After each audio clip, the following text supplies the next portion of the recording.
Dress शिवून झाला अश्विनी? हा मॅडम, झालाय. तो तिकडे. अगं राहू देत राहू देत. हे बघ तिकडे फॅब्रिक ठेवलंय ना, त्याचं मेजरमेंट घेऊन ठेव. ऑर्डर कन्फर्म झाली ना की मग मी सांगते तुला, मग घे शिवायला. तोपर्यंत आराम कर. मॅडम, जेवणाच्या सुट्टीत मला बाहेर जायचं होतं. अगं जेवण सोडून कुठं जायचंय तुला? ते माझ्या एका मित्राच्या घरी जायचंय. माझी जेवण कर आणि मग जा. तुला यायला उशीर झाला ना तरी चालणार आहे. तुझं आजचं सगळं काम पूर्ण झालंय ना, आज कुठलीच अर्जंट डिलिव्हरी नाहीये. मॅडम, ते मला जेवायलाच जायचंय. अच्छा, मग ठीक आहे, जा.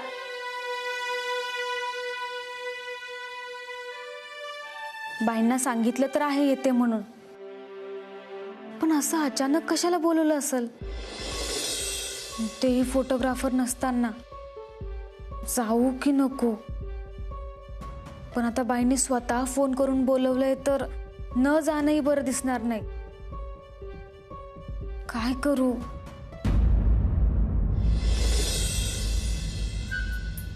कविता, तुला नक्की माहित नाहीये कोण येतंय ते?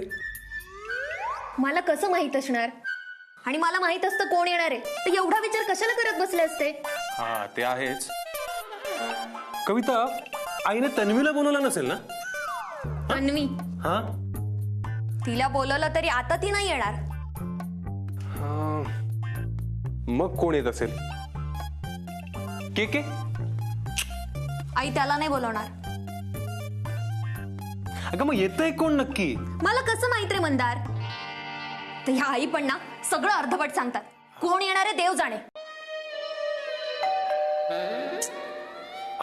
आलं, कोणीतरी आलं. आता कळेल आईंची ती महत्वाची व्यक्ती कोण आहे ते. चल बघूया पटकन. कविता थांब. माझे पाहुणे आहेत, मी दरवाजा उघडते.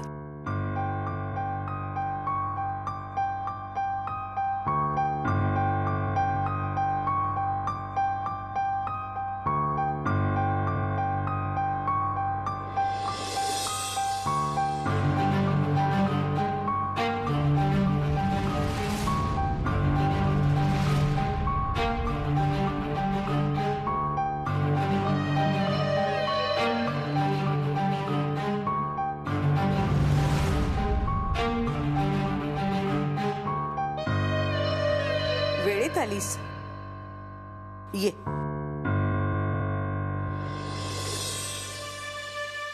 बुटीक मधलं सगळं काम उरकून आलीस ना? म्हणजे इथे यायचं म्हणून काही अर्धवट सोडून आली नाहीस ना? नाही, सगळं काम पूर्णच करून आले. मला वाटलंच होतं तू काम अर्धवट सोडून येणारच नाहीस. म्हणजे आता तुला जायची घाई नाहीये, हो ना? नाही. ये.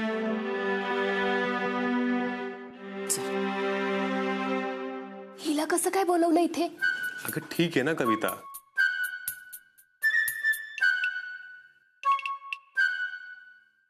ये. चल बस. बस ना. बस बस.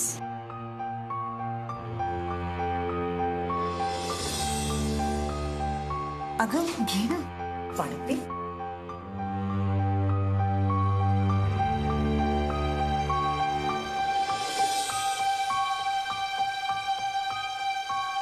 शूटिंग कसं झालं?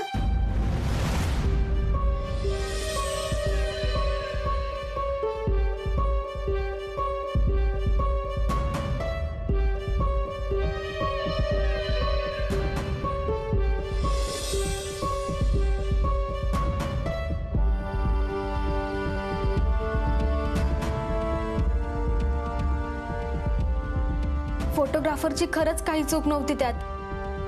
मी खरंच सांगते, विश्वास ठेवा.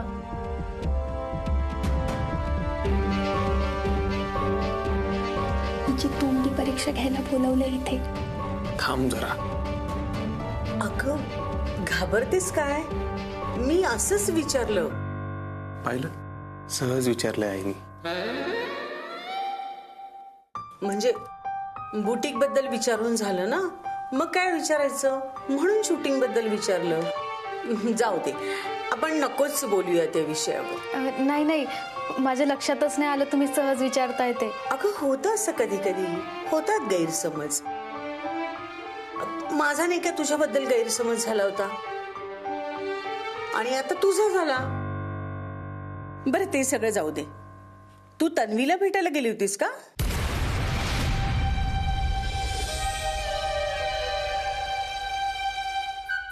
पहिला प्रश्न सहजच विचारायचा असतो, कॅन्डिडेटची तयारी बघायला.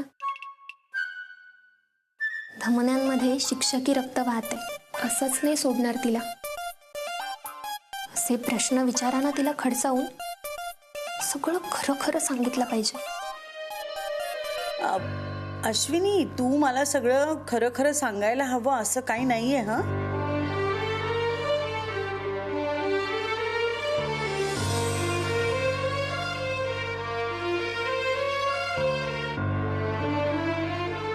मी पण काय ना काही नको ते प्रश्न विचारते.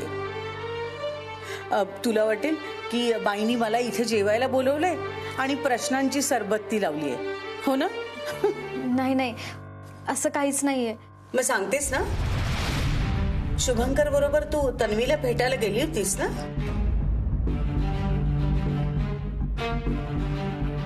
अगं काही हरकत नाही. भूक लागली असेल ना तुला? डायरेक्ट कामावर ना आलीयस, आधी जेवायला बस. हो पण मी एकटीच. हो, बाकी सगळ्यांची जेवणं झालीत आणि हा सगळा स्वयंपाक मी तुझ्यासाठी केलाय खास.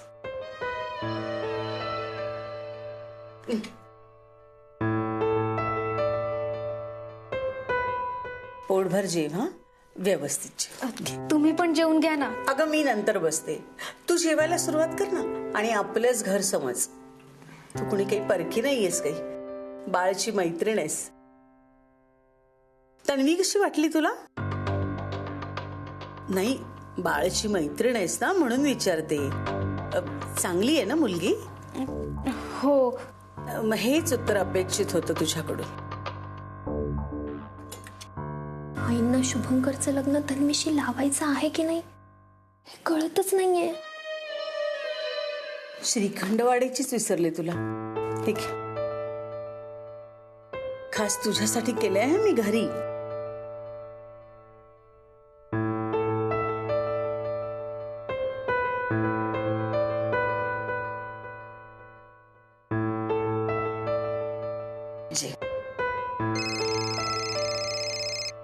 अगं थांब, असू दे, मी बघते तुझी.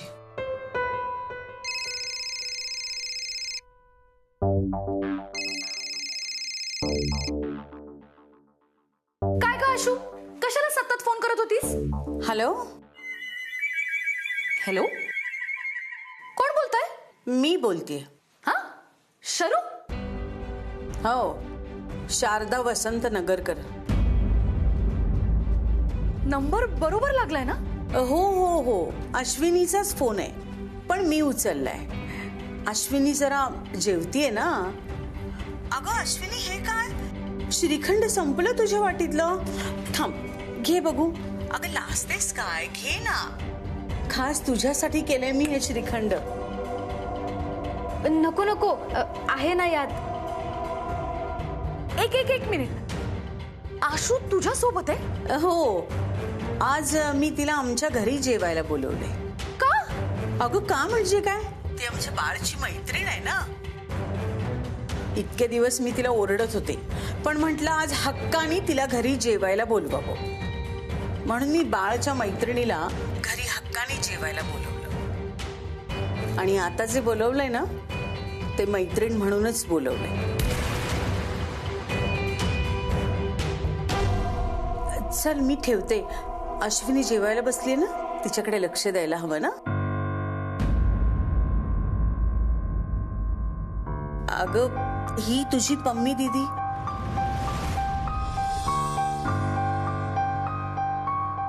बघ ना, उगीचच माझ्याबद्दल गैरसमज करून घेतलाय.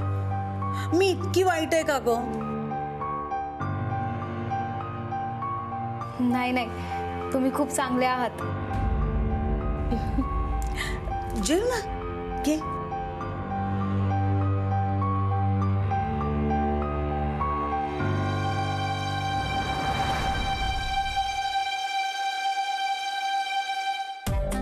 बाई कोडी सोडवत असणार, बरोबर मार्ग काढते. झेंडू, आत्ताच्या आत्ताच चल, नगरकरांच्या घरी जायचंय मला. Let's go.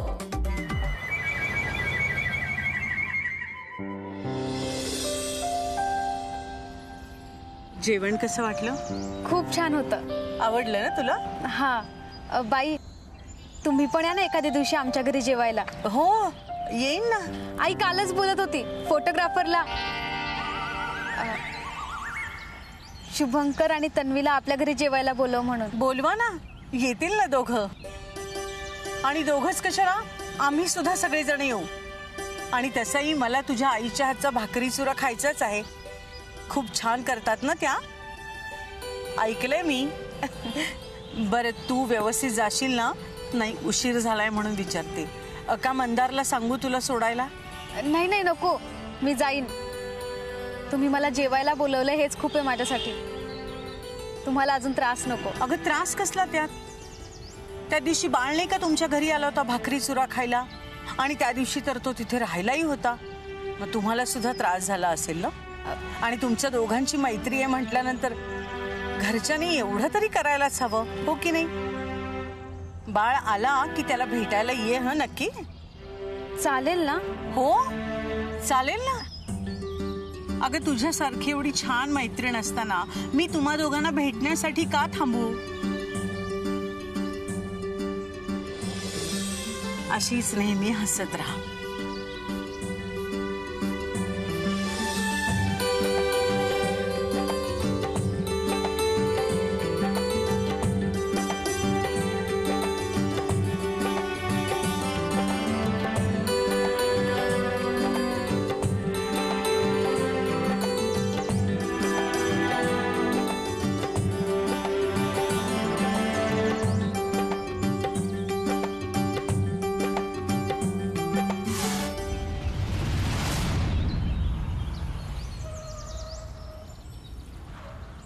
मुलगी खरं तर अतिशय चांगली आहे, पण संगत चांगली नाही.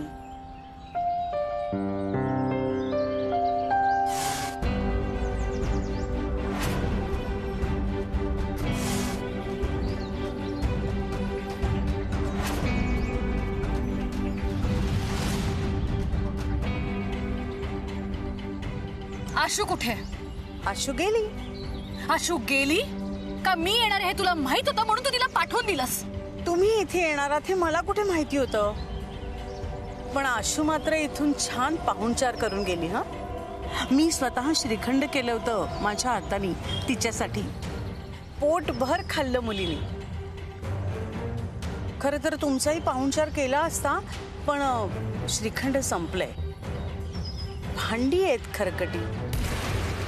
कृष्णा, काय चाललंय काय तुझं? एखाद्या माणसाला आपल्या आयुष्यातून बाजूला काढायचं असतं ना, तेव्हा त्याच्या आयुष्यात चांगलं बनून अलगदपणाने शिरावं आणि मग त्या व्यक्तीला आपल्या आयुष्यातून बाहेर काढावं. जसं अश्विनीला मी बाळच्या आयुष्यातून बाजूला करणार आहे ना, तसंच.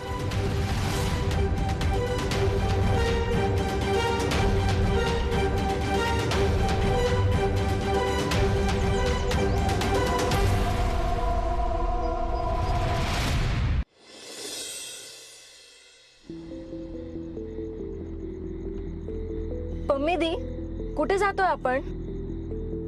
खरं तर तुमचाही पाहुणचार केला असता, पण श्रीखंड संपलंय. भांडी आहेत खरकटी. कृष्णा, पम्मी दी बोला ना काहीतरी. की तुम्ही अजून बाई जे बोललात त्याचाच विचार करताय? राईट. बरोबर ओळखलं ना मी? ड्रायव्हर, गाडी राईट. एखाद्या माणसाला आपल्या आयुष्यातून बाजूला काढायचं असतं ना, तेव्हा त्याच्या आयुष्यात चांगलं बनून अलगदपणाने शिरावं. लेफ्ट.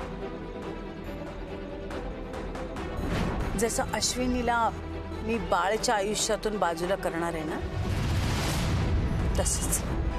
राईट. लेफ्ट. नक्की कुठे जातोय आपण? नाही माहित मला.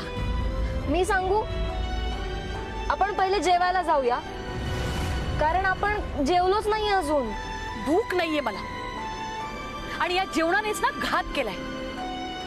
या आशूला पण कळत नाही, तिला जेवण वाटलं नव्हतं, तिच्या समोर ना डाव मांडला होता.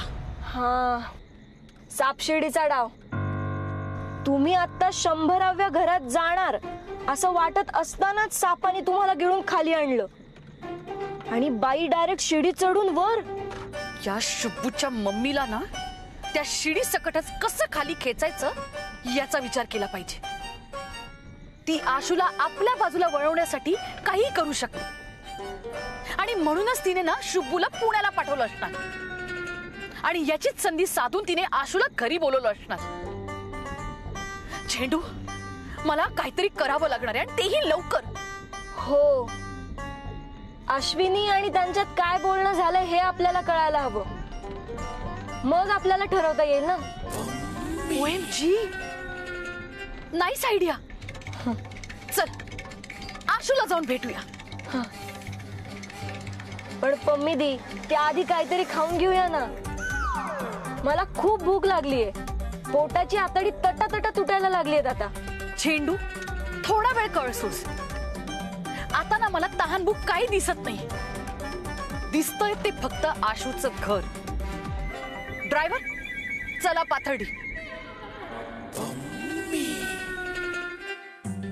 आई, बाईंनी किती छान स्वयंपाक केला होता ग. किती छान चव आहे त्यांच्या हाताला. सगळं प्रमाणात. अगं, इतकं मोठं घर, इतकी मोठी माणसं. मला वाटलं जेवण करण्यासाठी त्यांच्याकडे नोकर चाकर असतील, पण तुला माहिती काय, बाईंनी त्यांच्या हाताने माझ्यासाठी स्वयंपाक केला होता. जेवण लय तिखट असेल ना ग त्यांचं, त्यांच्यासारखं. रुपाले, आता काय केलं ग मी?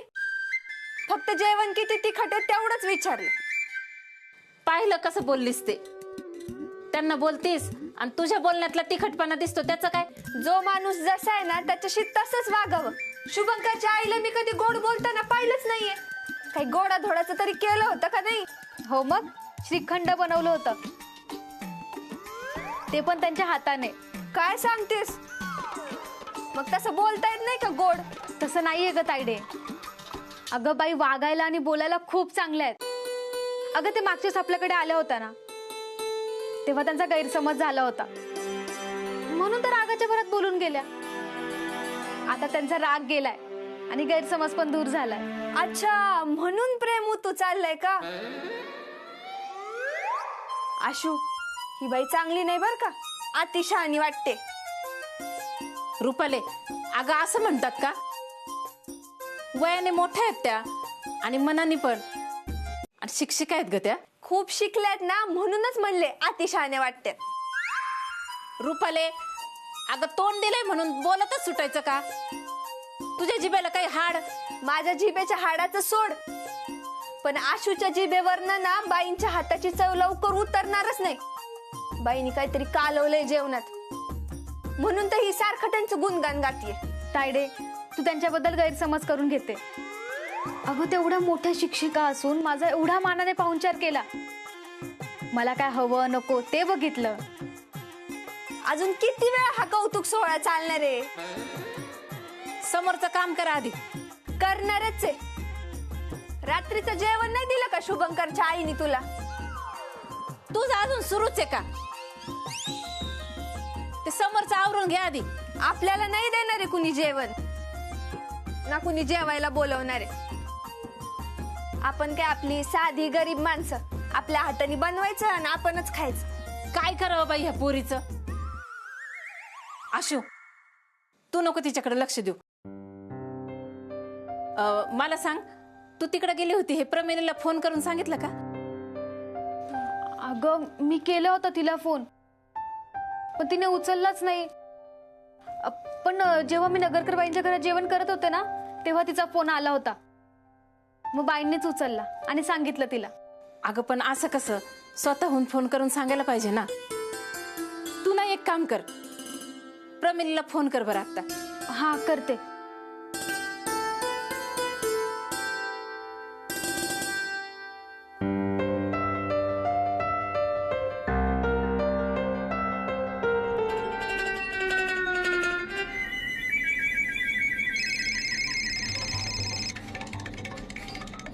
आशू आता कशाला फोन करते? उचला ना पम्मी फोन. नाही, आता फोनवर काही बोलणं होणार नाही. जे काही बोलणं होईल ते समोरासमोर.